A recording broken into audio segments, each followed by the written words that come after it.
আসসালামু আলাইকুম। দেখেন এই মাত্র আমি এই ইস্পাহানির যে ফেরোমন ফাঁদ এইটা কিন্তু দিলাম। তো অলরেডি এর মধ্যে কিন্তু একটা পড়ে গেছে এবং ওই পাশে দেখেন আর একটা ঢোকার জন্য চেষ্টা করতেছে। আপনাদের একটু ওই পাশ থেকে দেখাই। এইটা আমার একটা ধুন্দুলের প্রজেক্ট। এইখানে ছোটোখাটো বাসায় খাবারের উদ্দেশ্যে লাগানো হয়েছিল, কিন্তু এইখানে গাছের বেগ এখন অনেক আছে, যার ফলে কিন্তু এইখানে ভাবলাম যে ফাঁদ দেওয়া দরকার। এই যে দেখেন এই কিন্তু ঢোকার জন্য চেষ্টা করতেছে, ভিতরে একজন কিন্তু রয়েছে। মাত্র দিলাম কিন্তু।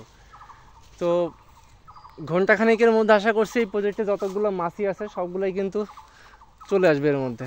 আর এই যে দেখেন এই গাছগুলো রোদের সময় কিন্তু কেমন দেখা যায় এখন। এইটা কিন্তু ধুন্দুলের গাছ, আর এইখানে হচ্ছে চিচিঙ্গার গাছ, এইখানেও আছে চিচিঙ্গার গাছ। তো এই যে ফাঁদ কিন্তু আরও একটা লাগিয়েছি, দেখি ওইটার কি অবস্থা। এই যে এটা কিন্তু মালিক সিডের, এই আর মালিক সিডের ধুন্দুল গিটে কিনতে কিন্তু এটার ধরন খুবই সুন্দর।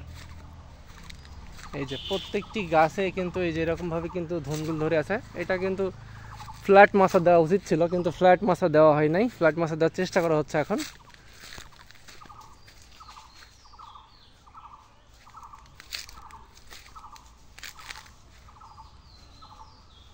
তো দেখা যাক এখন।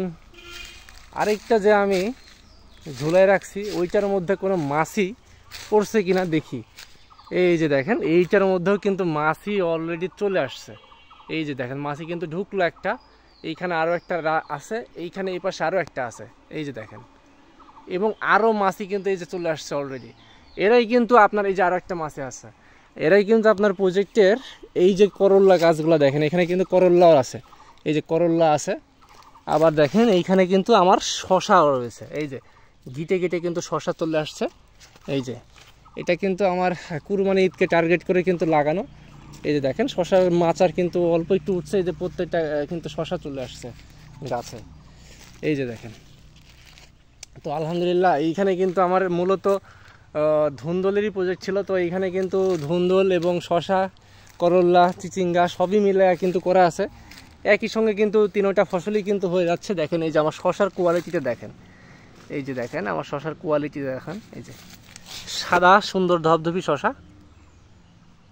জানি না ক্যামেরায় কতটুকু আসতেছে, একটু ব্লার হয়ে যাচ্ছে।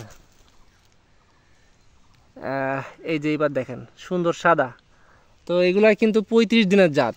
এই যে দেখেন 35 দিনের জাত, প্রত্যেকটা গিটে গিটেই কিন্তু ফলন চলে আসবে। গাছ যতটুকু লম্বা হবে তারপরে কিন্তু এরকম প্রত্যেকটি ব্রাঞ্চ খুলবে, এই ব্রাঞ্চ থেকে কিন্তু শশা চলে আসবে।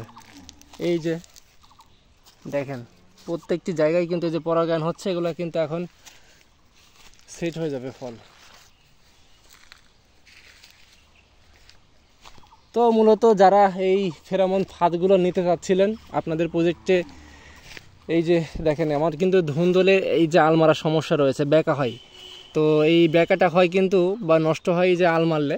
তো এই সমস্যাগুলো কিন্তু আর থাকবে না এখন এই ফাঁদ ব্যবহার করার ফলে।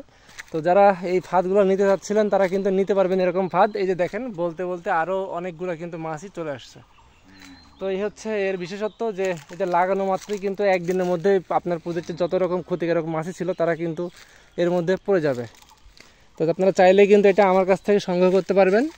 এটা হচ্ছে ইস্পাহানিরটা এখন অ্যাভেলেবেল না, কিন্তু আপনার ইংল্যান্ড থেকে আসা রাসেল IPM-এর যেটা, সেটা কিন্তু এইটার মতোই বা এটার চেয়ে আরও ভালো মানের। এটার কিন্তু লেউর কিন্তু হচ্ছে দেখেন চিকন, আর ওইটার হচ্ছে কাঠ মোটা থাকে এবং ওইটার স্থায়িত্ব আরও বেশি থাকে। দেখছেন এরা ঢুকছে কীভাবে এরা। তো ধন্যবাদ সবাইকে, আসসালামু আলাইকুম।